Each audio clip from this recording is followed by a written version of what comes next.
Hello friends, स्वागत है आप सभी का IYS प्लेटफॉर्म के यूट्यूब चैनल पर। चलिए शुरू करते हैं अपनी डेली करंट अफेयर की क्लास, जिसमें हम कवर करेंगे PIB न्यूज़ को, famous newspaper like Dainik Jagran and Hindu में जो न्यूज़ इंपॉर्टेंट है उसको हम कवर करेंगे। न्यूज़ ऑन एयर आकाशवाणी पर जो भी न्यूज़ चर्चा में उसको हम कवर करेंगे। National international days and organization जो भी एग्ज़ाम पॉइंट ऑफ व्यू से रेलेवेंट है उनको हम डिस्कस करेंगे। चलिए तो आज की क्लास स्टार्ट करते हैं। दोस्तों, अगर आपने अभी तक हमारा चैनल सब्सक्राइब नहीं किया है तो प्लीज़ चैनल को सब्सक्राइब कर दीजिए, सो दैट आपको हमारी वीडियो का नोटिफिकेशन मिलता रहे। और वीडियो अगर आपको अच्छी लगे तो प्लीज़ उसको लाइक कर दीजिए। चलिए क्लास स्टार्ट करते हैं। फर्स्ट न्यूज़ देखते हैं। कर्मचारी प्रशंसा दिवस 4 मार्च 2022 को मनाया गया।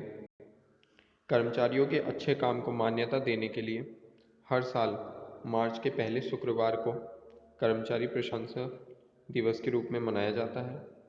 यह दिन कर्मचारियों की कड़ी मेहनत और परिश्रम को स्वीकार करने और उन्हें वह पहचान प्रदान करने के लिए शुरू किया गया था जिसके वे हकदार हैं। Doctor Bob Nelson recognition professionals international संगठन के संस्थापक ने इस दिन को शुरू किया था।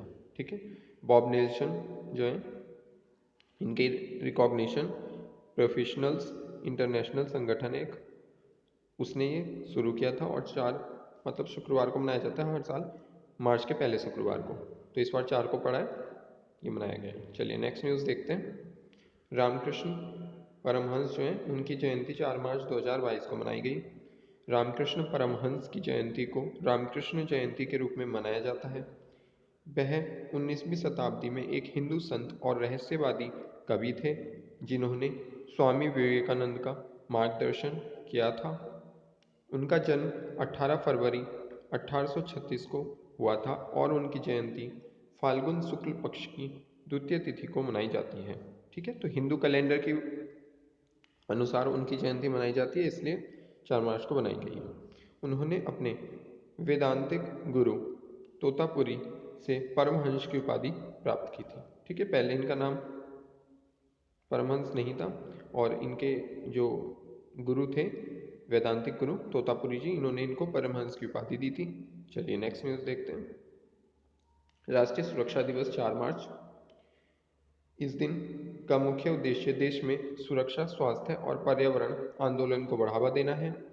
इस दिन की स्थापना राष्ट्रीय सुरक्षा परिषद द्वारा की गई थी। भारतीय राष्ट्रीय सुरक्षा परिषद नागरिकों के स्वास्थ्य और सुरक्षा के लिए स्वयं सेवा करने के लिए स्थापित एक गैर लाभकारी संगठन है। 2022 की विषय nurture young minds develop safety culture है। ठीक है, थीम इंपॉर्टेंट है, थीम याद रखिए, डेट याद रखिए। ठीक है, nurture young mind develop safety culture. चलिए नेक्स्ट न्यूज़ देखते हैं। Sorry, Sky Shade Daylight Private Limited ने किया प्रौद्योगिकी विकास बोर्ड के साथ समझौता। Sky Shade Daylight Private Limited जो कि हैदराबाद ने, उसने प्रौद्योगिकी विकास बोर्ड के साथ एक समझौता ज्ञापन पर हस्ताक्षर किए हैं। डेलाइट हार्वेस्टिंग टेक्नोलॉजीज के लिए स्काईलेड भारत में एकमात्र स्टार्टअप कंपनी है। TDB मतलब टेक्नोलॉजी डेवलपमेंट बोर्ड 10 करोड़ की परियोजनाओं में से 5 करोड़ रुपए 24x7 आधार पर बेसमेंट रोशनी के लिए नई तकनीकी को विकास के लिए स्काईशेड कंपनी को देगा। ठीक है, तो ये जो बेसमेंट में रोशनी होती है उसके लिए ये स्काईशेड को देगा 5 करोड़ रुपए। चलिए नेक्स्ट न्यूज़ देखते हैं। केंद्र ने दी CAPF के लिए आधुनिकीकरण परियोजना 4th योजना को मंजूरी। ठीक है, केंद्र ने केंद्रीय सशस्त्र बलों के लिए आधुनिकीकरण योजना 4 को मंजूरी दे दी है। यह बलों को नवीन अत्याधुनिक हथियारों और उपकरणों से लैस करेगा ये योजना। इसके अलावा उन्हें उन्नत IT समाधान भी प्रदान किए जाएंगे। गृह मंत्रालय द्वारा फरवरी 2022 से मार्च 2026 तक कुल 1523 करोड़ रुपए के परिव्यय वाली योजना को लागू किया जाएगा। होम मिनिस्ट्री इसके लिए रिस्पॉन्सिबल होगी और 5 सालों तक इसको इम्प्लीमेंट करना है। चलिए नेक्स्ट न्यूज़ देखते हैं। प्लास्टिक रिसाइकलिंग और अपशिष्ट प्रबंधन पर शिखर सम्मेलन 2022 का उद्घाटन किया गया है। सूक्ष्म लघु और मध्यम उद्यम राज्य मंत्री भानु प्रताप सिंह वर्मा जी ने 4 मार्च 2022 को नई दिल्ली में प्लास्टिक रिसाइकलिंग और अपशिष्ट प्रबंधन पर अंतर्राष्ट्रीय शिखर सम्मेलन 2022 का उद्घाटन किया। इसका आयोजन एमएसएमई मंत्रालय द्वारा all India plastic manufacturers association के सहयोग से 4 से 5 मार्च के बीच किया गया था। ये आप देख सकते हो।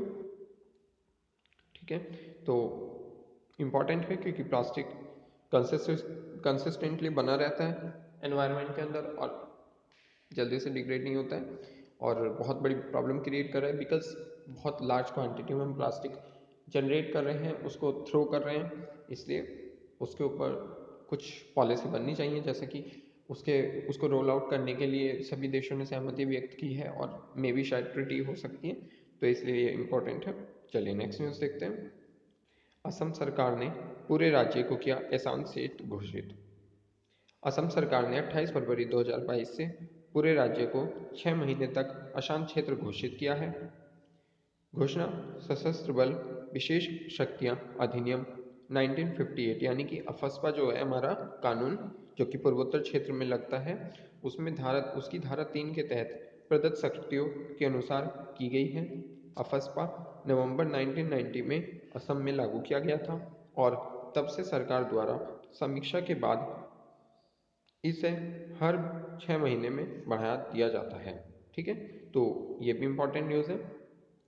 ठीक है, अब मोस्टली अफस्पा नागालैंड, असम और इधर जम्मू कश्मीर में 3 ही जगह मेनली रह गया है। चलिए नेक्स्ट न्यूज़ देखते हैं। T.S.. Ramakrishnan LIC mutual fund के MD और CEO नियुक्त हुए हैं। LIC म्यूचुअल फंड ने श्री टी.एस. रामकृष्णन को 1 मार्च 2022 को अपने प्रबंध निदेशक और CEO के पद के रूप में नियुक्त करने की घोषणा की है। वह इसके पूर्व पूर्णकालिक निदेशक और CEO श्री दिनेश पांडे का स्थान लेंगे। LIC mutual fund asset management company में शामिल होने से पहले Shri Ramakrishnan LIC housing finance limited में क्षेत्रीय प्रबंधक पश्चिमी क्षेत्र थे और बाद में LIC HFL के महाप्रबंधक के रूप में स्थानांतरित हो गए थे। ठीक है, तो ये न्यूज़ भी इंपॉर्टेंट है। टी.एस. रामकृष्णन LIC के बने ये CEO। चलिए नेक्स्ट न्यूज़ देखते हैं।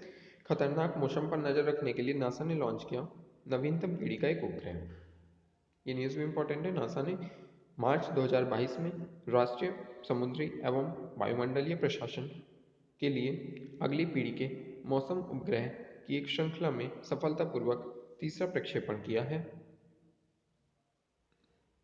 नवीनतम geostationary operational environmental satellite GOEST को United launch alliance Atlas 5th rocket पर लॉन्च किया गया था।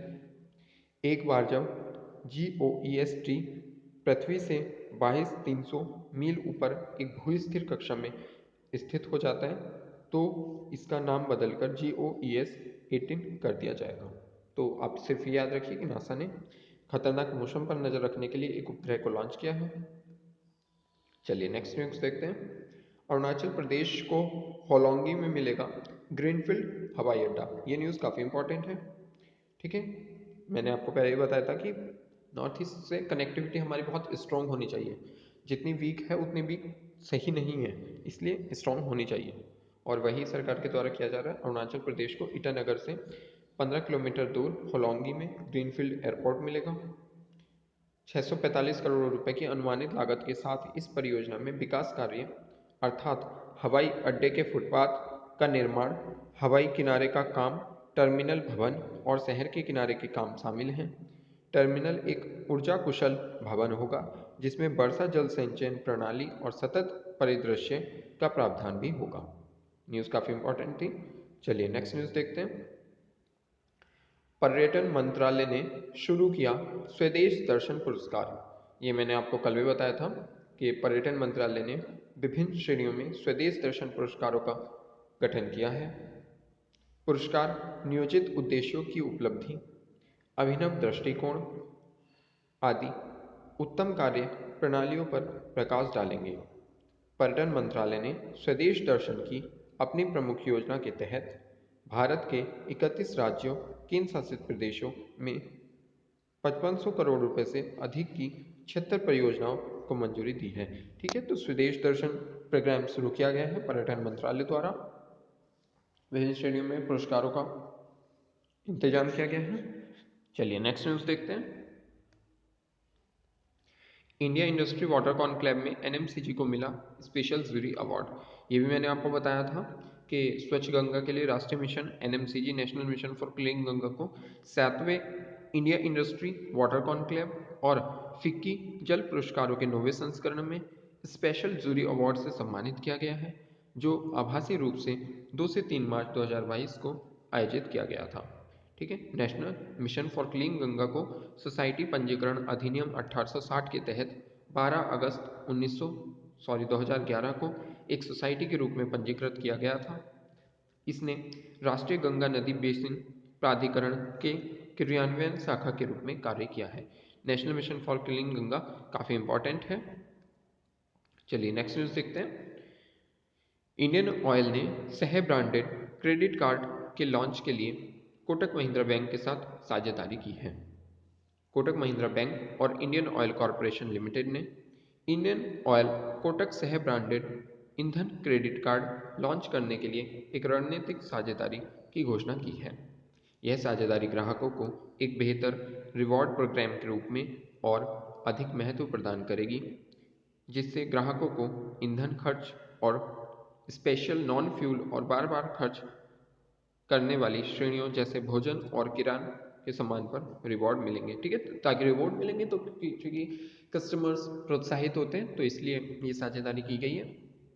दोस्तों, अगर आपने अभी तक हमारे चैनल को सब्सक्राइब नहीं किया है तो प्लीज़ चैनल को सब्सक्राइब कर लीजिए, वीडियो को एंड तक देखिए, और वीडियो अगर अच्छी लगे तो प्लीज़ उसको लाइक कर दिया कीजिए, और जितना अधिक से अधिक हो प्लीज़ वीडियो को शेयर कीजिए ताकि और लोग भी ये वीडियो देख सकें।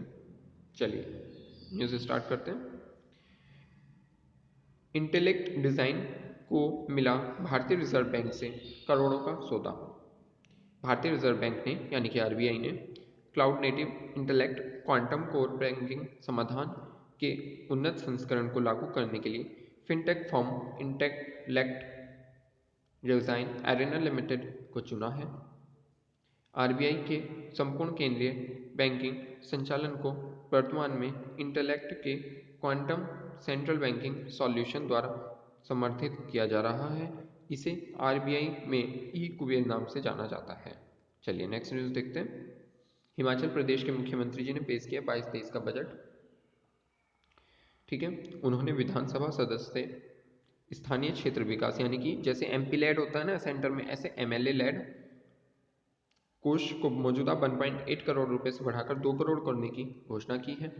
उन्होंने अगले वित्त वर्ष के लिए विधायकों के विवेकाधीन अनुदान को 10 लाख रुपए से बढ़ाकर 12 लाख रुपए करने की भी घोषणा की है। तो इंपॉर्टेंट चेंजेस थे। चलिए नेक्स्ट न्यूज़ देखते हैं। संजीव कपूर बने जेट एयरवेज के सीईओ।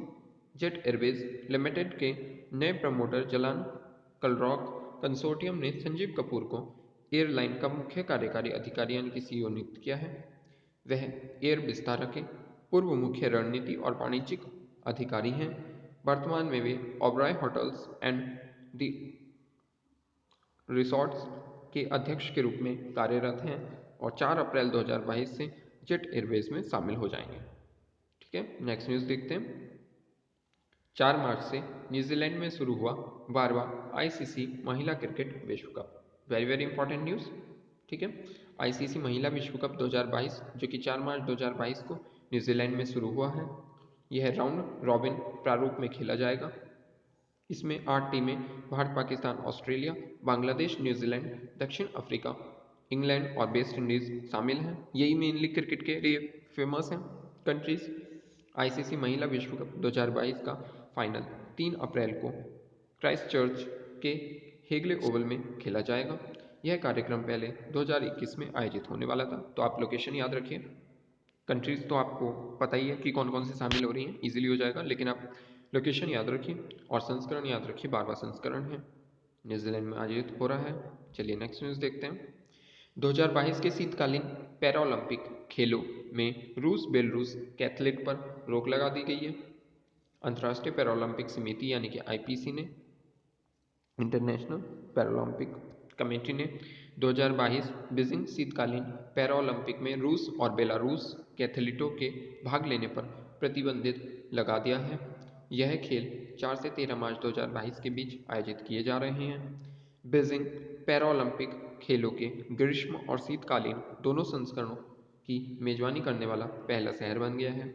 रूसी स्पोर्ट्स और आइस स्पोर्ट्स स्नो स्पोर्ट्स और आइस स्पोर्ट्स के 6 खेलों में 78 विभिन्न स्पर्धाओं में 600 एथलीट प्रतिस्पर्धा करेंगे। ठीक है, चलिए तो नेक्स्ट न्यूज़ देखते हैं। ऑस्ट्रेलिया क्रिकेट के दिग्गज शेन वॉर्न का 52 साल की उम्र में निधन हो गया है। ऑस्ट्रेलिया क्रिकेट के दिग्गज थे, इनका थाईलैंड के कोह सुमई में निधन हुआ। दिल का दौरा पड़ने की वजह से निधन हुआ। ये आप देख सकते हो, ऑस्ट्रेलिया क्रिकेट के दिग्गज शेन वॉर्न का संदिग्ध दिल का दौरा पड़ने से निधन हुआ है।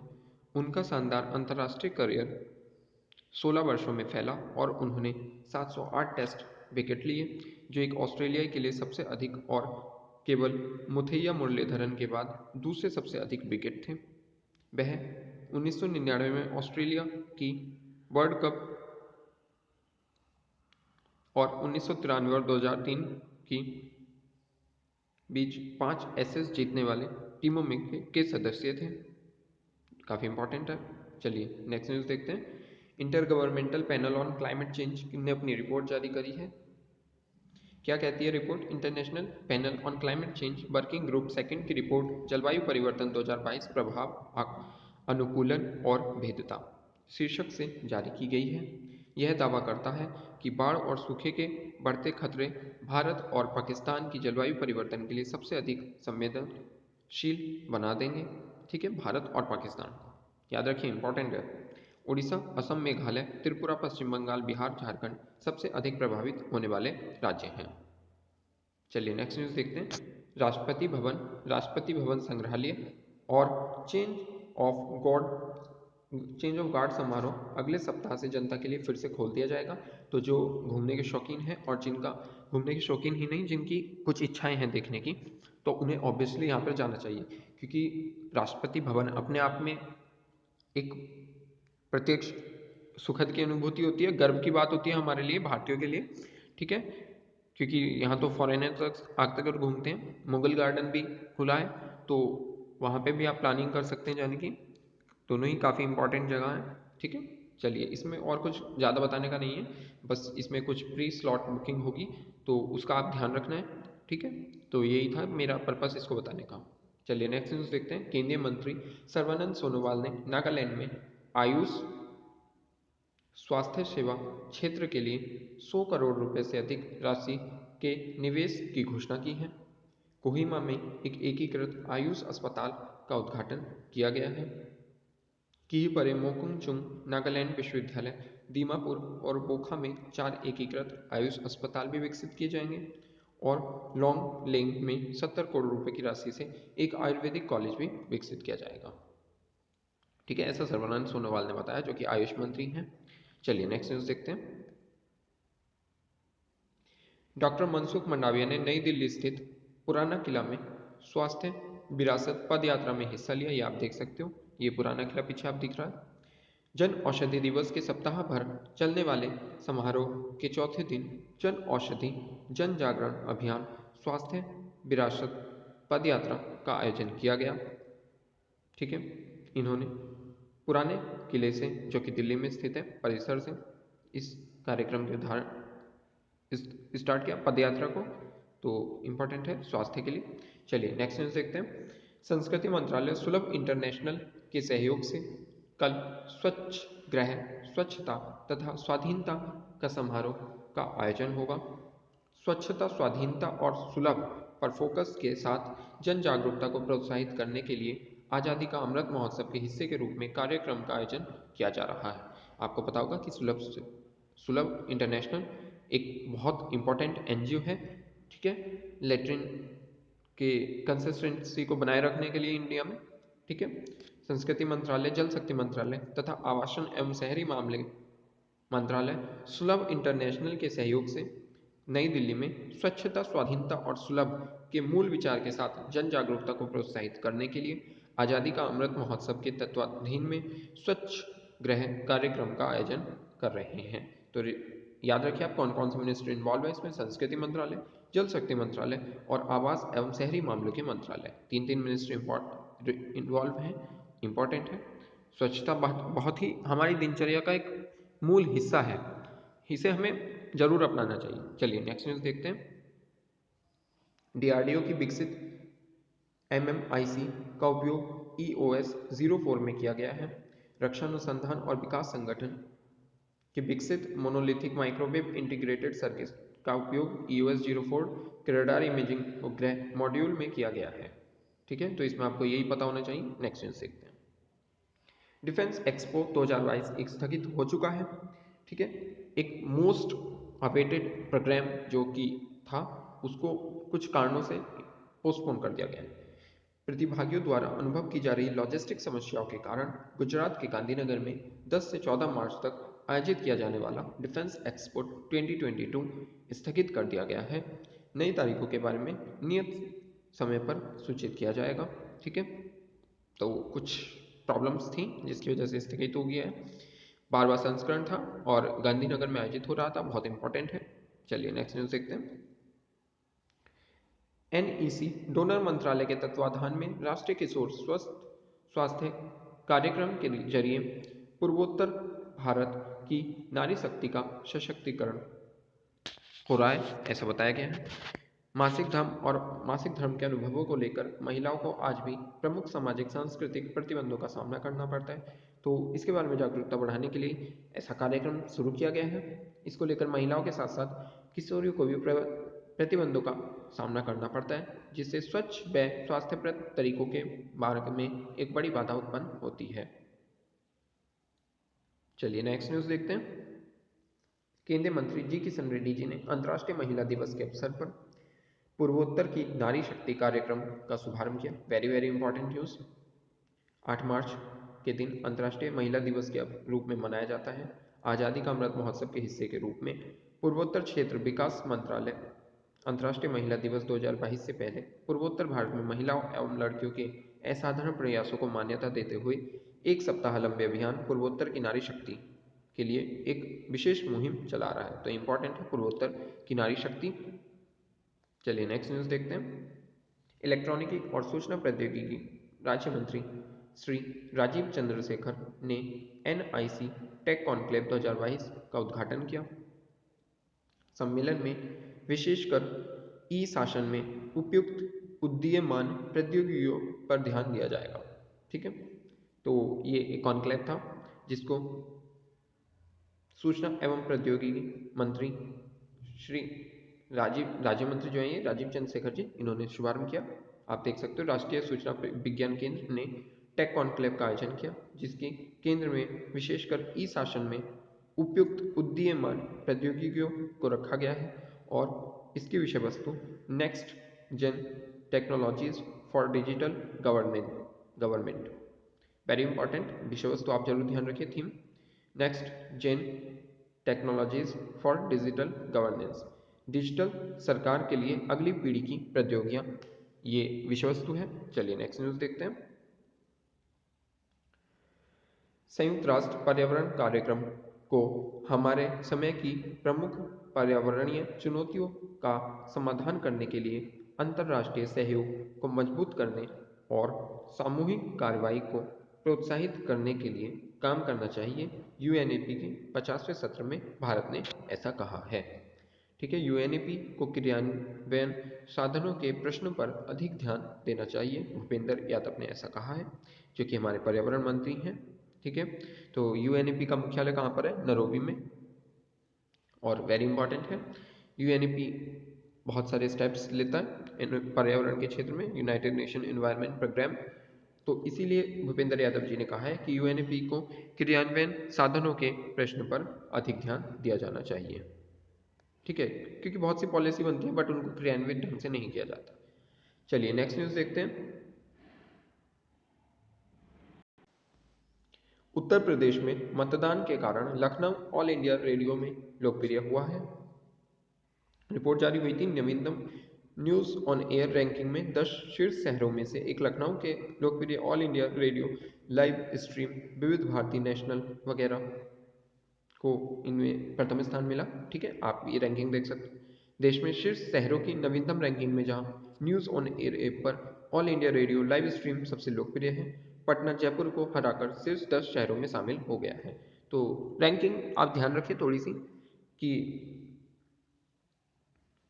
पटना ने रिप्लेस कर दिया जयपुर को और टॉप 10 में शामिल हो गया और लखनऊ फर्स्ट पर रहा है। चलिए नेक्स्ट न्यूज़ देखते हैं। सूक्ष्म लघु और मध्यम उद्यम एमएसएमई मंत्रालय ने प्लास्टिक रिसाइकलिंग और अपशिष्ट प्रबंधन के बारे में मेगा शिखर सम्मेलन का आयोजन किया और उद्यमिता को बढ़ावा देने के लिए विशेष अभियान शुरू किया है। ठीक है, चलिए नेक्स्ट न्यूज़ देखते हैं। ऑस्ट्रेलिया की एक कंपनी ने NRL समर्थित स्टार्टअप का अधिग्रहण किया, ये आप देख सकते हो। ये उद्घाटन समारोह सुदूर क्षेत्रों तक वितरण करने वाले ऑस्ट्रेलिया की एक अभिनव कंपनी गेट इट फास्ट ने असम के गुवाहाटी स्थित नुमालीगढ़ रिफाइनरी लिमिटेड ठीक समर्थित बन ट्रैकर टेक्नोलॉजी प्राइवेट लिमिटेड का अधिग्रहण किया है। बन ट्रैकर लॉजिस्टिक और सुदूर स्थानों तक वितरण कंपनियों के लिए एक विश्व स्तरीय उद्यम प्रौद्योगिकी मंच प्रदान करता है। चलिए नेक्स्ट न्यूज़ देखते हैं। केंद्रीय मंत्री श्री अश्विनी वैष्णव ने कवच प्रणाली के परीक्षण का निरीक्षण किया। कवच ट्रेनों के संचालन में सुरक्षा को बढ़ावा देने के लिए एक स्वदेशी स्वचालित ट्रेन सुरक्षा प्रणाली है। दक्षिण मध्य रेलवे के बुल्लागुड़ा चिटगिड्डा रेलवे स्टेशनों के बीच कवच का परीक्षण किया गया है। कवच वेरी इंपॉर्टेंट है, नाम से ही जैसे लगता है। ठीक है, ट्रेन की सुरक्षा के लिए कवच आत्मनिर्भर भारत के एक हिस्से के रूप में सुरक्षा और क्षमता में वृद्धि के लिए 2022-23 में 2000 किलोमीटर नेटवर्क को कवच के अंतर्गत लाया जाएगा। कवच 10,000 वर्षों में एक त्रुटि की संभावना के साथ सबसे सस्ती संपूर्ण सुरक्षा स्तर 4 प्रमाणित प्रौद्योगिकियों में से एक है। साथ ही यह रेलवे के लिए स्वदेशी तकनीक के निर्यात के रास्ते खोलता है। तो इम्पॉर्टेंट है कवच। ठीक है, ये रेलवे के सुरक्षा स्तर को और बढ़ाएगा ताकि रेलवे की विश्वसनीयता और बढ़ सके। ऑल्दो रेलवे के जो एक्सीडेंट की प्रोबेबिलिटी थी वो बहुत घट चुकी है पिछले कुछ सालों में और बहुत कम केसेस देखने को मिले हैं दुर्घटना के रेलवे से रिलेटेड, और ये कवच ऑपरेशन इसी दिशा में एक और प्रयास है ताकि जो एक का दुक्का कभी होता भी है तो उसको भी बिल्कुल नेग्लेक्ट किया जा सके, बिल्कुल समाप्त किया जा सके। चलिए नेक्स्ट न्यूज़ देखते हैं। केंद्रीय सामाजिक न्याय एवं अधिकारिता मंत्री डॉक्टर वीरेंद्र कुमार ने गुजरात के केवड़िया में 2 दिवसीय संवेदीकरण कार्यशाला का उद्घाटन किया, ये आप देख सकते हो। भारत सरकार के सामाजिक न्याय एवं अधिकारिता मंत्रालय के दिव्यांगजन अधिकारिता विभाग द्वारा दिव्यांगजन मुख्य आयुक्त कार्यालय ने संयुक्त रूप से गुजरात के केवड़िया में एकता नगर के टेंट सिटी में 4 से 5 मार्च 2 दिन तक चलने वाले संवेदीकरण कार्यशाला का उद्घाटन किया है और इसमें मुख्य अतिथि केंद्रीय मंत्री वीरेंद्र कुमार जी थे। ठीक है, ये न्यूज़ मैंने आपको कल बताई थी कि टेंट सिटी में जाएंगे। टेंट सिटी भी बहुत अच्छी लगती है, आप प्लीज़ उसको जाके कभी अगर विजिट करते हैं तो उसको देखिए। ठीक है, चलिए नेक्स्ट न्यूज़ देखते हैं। इस्पात मंत्रालय की हिंदी सलाहकार समिति ने प्रगति की समीक्षा की। मदुरई में हुई बैठक एक आयोजित और श्री रामचंद्र प्रसाद ने इस्पात राजभाषा सम्मान पुरस्कार प्रदान किए। ठीक है, तो ये इसलिए याद है, इंपॉर्टेंट है, याद रखिए आप। इस्पात राजभाषा सम्मान पुरस्कार श्री रामचंद्र प्रसाद जी ने प्रदान किए हैं। चलिए नेक्स्ट न्यूज़ देखते हैं। और ये मीटिंग कहाँ पर हुई थी? मदुरई में बैठी हुई थी। चलिए नेक्स्ट न्यूज़ देखते हैं। भारतीय प्रतिस्पर्धा आयोग ने प्रतिस्पर्धा कानूनों के अर्थशास्त्र पर राष्ट्रीय सम्मेलन के 7वें संस्करण का आयोजन किया है। कंपटीशन कमीशन ऑफ इंडिया ने वर्चुअल माध्यम से प्रतिस्पर्धा कानूनों के अर्थशास्त्र पर 7वें राष्ट्रीय सम्मेलन का आयोजन किया। प्रधानमंत्री के आर्थिक सलाहकार परिषद के सदस्य श्री नीलकंठ मिश्रा सम्मेलन में मुख्य वक्ता रहे। चलिए नेक्स्ट न्यूज़ देखते हैं। तो ये थी कुछ इंपॉर्टेंट न्यूज़। वीडियो को अंत तक देखने के लिए धन्यवाद, और अगर आपको वीडियो अच्छी लगी हो तो प्लीज़ वीडियो को शेयर एंड लाइक कर दीजिए। अगेन वीडियो को देखने के लिए थैंक यू, धन्यवाद।